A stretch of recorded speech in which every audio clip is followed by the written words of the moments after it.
Hello future doctor, मेरा नाम Bhupendra Singh and I had scored 681 marks in NEET exam.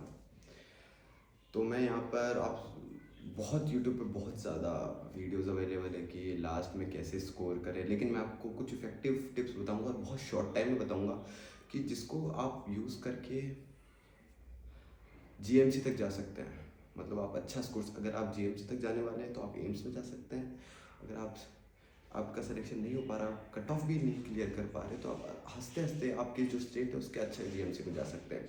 कुछ tips हैं जो आपको फॉलो करनी है और डेफिनेटली बता रहा हूँ, ये जो टिप्स मैं आपको बताने जा रहा हूँ ये मैंने और मेरे दोस्तों ने फॉलो करी है और आप यकीन मानिए सबका सिलेक्शन हुआ है। तो कुछ टिप्स ऐसे है कि आपको सबसे पहले पैनिक नहीं करना है। अभी आपको जो आता है वो आता है, बस आपको एक्स्ट्रा इधर उधर भागने की, कुछ एक्स्ट्रा सॉल्व करने की कोशिश नहीं करनी है। आपको कुछ मैं आपको कुछ पॉइंट्स बता रहा हूँ, आपको नोट कर लेना है और वही करना है। तो क्या आपके पास बहुत शॉर्ट टाइम बचा है, 17 डेज बचे हैं टू बी प्रिसाइज। 17 डेज में आप पूरा कोर्स रिवाइज नहीं कर सकते। आप पूरा कोर्स रिवाइज नहीं करते क्योंकि आप एक बार सोच के देखिए, आप पूरा कोर्स रिवाइज नहीं करते तो आपको करना क्या है, आप पेपर उठाइए। वो पेपर कोई सा भी टॉपिक का हो सकता है, आप पेपर उठाइए, कोई सा भी टॉपिक का हो सकता है, या फिर आप फुल कोर्स का पेपर उठा लीजिए। आप बिना कुछ रिवाइज करे उसको सॉल्व करिए। तो आप पेपर कोई सा पेपर उठा लीजिए, फुल कोर्स पेपर उठा लीजिए या फिर ऐसे पेपर उठाइए। अगर आप एलेन से या फिर कोई भी एक्सवाइजी कोचिंग से है तो आप पेपर उठाइए जिसमें सब टॉपिक्स डिवाइडेड हो या फिर सब टॉपिक डिवाइड नहीं हो। पेपर उठाइए, आप बिना कुछ रिवाइज करे उसको सॉल्व करने लिखिए।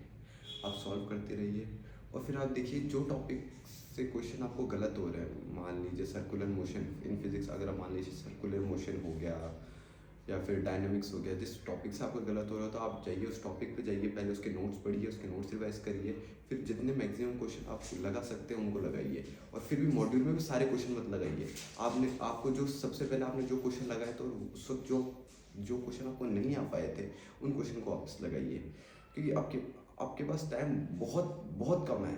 अगर आप पूरा कोर्स करने बैठेंगे तो आपका सिलेक्शन बहुत बहुत कम चांसेस है। तो अभी आपको क्या करना है कि जो आपके जितना टाइम पॉसिबल है उतना प्रिसाइज वे में निकालिए। और अभी मैं एक ही एडवाइस करूँगा, जितना ज़्यादा हो सके उतना ज़्यादा पढ़िए। 15 घंटे 16 घंटे, क्योंकि अब ज़्यादा समय नहीं बचा है। अगर आपको 15, मैं बता रहा हूँ, अगर आपने 15-16 घंटे जो मैंने एडवाइस दी वो फॉलो कर ली ना, तो आपको जीएमसी से जाने से तो शायद नहीं रोक सकता कोई। आपको सबसे पहले आपको ये टॉपिक उठाना है, टॉपिक रिवाइज करना है, पहला पॉइंट तो हो गया ये। दूसरा पॉइंट, आपको एनसीईआरटी में क्या करना है। आप मेरी एनसीईआरटी देख सकते हैं, मैंने किस हिसाब से पढ़ी है एनसीईआरटी। मतलब मैंने एक एक पॉइंट रिवाइज कर रखा है, एक एक पॉइंट रिवाइज कर रखा है, देखिए।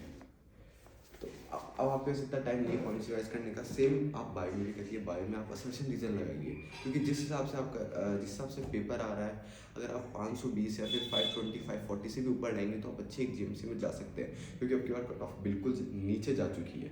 तो आपको क्या करना है, जो मैक्सिमम पीवाईक्यूज हैं उनको लगाइए और जहाँ से मैक्सिमम टॉपिक्स हैं वो देखिए। एक आपको मेरे को लगता है आपके सबके पास वो एक कॉपी होगी जिसमें लिख रखा होगा मैक्सिमम क्वेश्चन कहाँ कहाँ से आए, तो आप उन्हीं टॉपिक को पढ़िए बायो में। अगर आप ऐसा करेंगे तो आपके बहुत ज़्यादा मैक्सिमम चांसेस है कि आपके मार्क्स 100 200 300 भी इंक्रीज हो सकते हैं। कोई बड़ी बात नहीं है अगर आप ये टॉपिक फॉलो करेंगे, क्योंकि मैंने भी ऐसे इंक्रीज करा है। मेरा दोस्त वो ड्रॉपर था, उसके फर्स्ट ड्रॉप में आए थे 471, उसने कुछ ये सेम टिप्स फॉलो करी और उसके अब की बार आए थे 680, समझे 680। तो कोई बड़ी बात नहीं है, नीट को आप हवा मत बनाइए कि ये बहुत बड़ी चीज़ है, नहीं हो पाएगी। आप कर सकते हैं, you can do, because you are the future doctor. अगर फ्यूचर डॉक्टर नहीं करेंगे तो फिर कौन करेगा। आप कर सकते हैं, तो बिल्कुल स्ट्रेस्ड आउट हो जाइए, मतलब टेंशन मत लिए, एक छोटा सा एग्जाम है, रिलैक्स रहिए, जो आपको आता है वो आता है। आप और कलेक्ट करने की इन्फॉर्मेशन कोशिश कीजिए, जो मैंने टिप्स बताई है वो करिए। इधर उधर मत भागिए कि फोमो में मत आइए कि मेरा दोस्त ये लगा रहा है तो मेरे को ये लगाना चाहिए, मेरा दोस्त आज इसकी टेस्ट सीरीज सॉल्व कर रहा है तो ये। आपके पास जितने रिसोर्सेज हैं वो सफिशेंट है। नीट कोई वर्ल्ड टफेस्ट एग्जाम तो है नहीं कि वो आउट ऑफ सिलेबस पूछेगा। जो पूछेगा इस एनसीईआरटी में से पूछेगा, और इस एनसीईआरटी का जो इंपॉर्टेंट टॉपिक्स है वो पढ़ लीजिए। मैं आपको कुछ इंपॉर्टेंट टॉपिक्स दिखाता हूँ।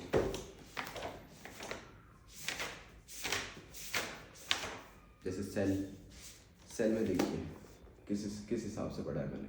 मतलब सेल जो चैप्टर है ना, इससे हर बार मैक्सिमम क्वेश्चन आ रहा है, तो इसको तो आपको 2-3 बार पढ़ ही लेना है एग्जाम से पर।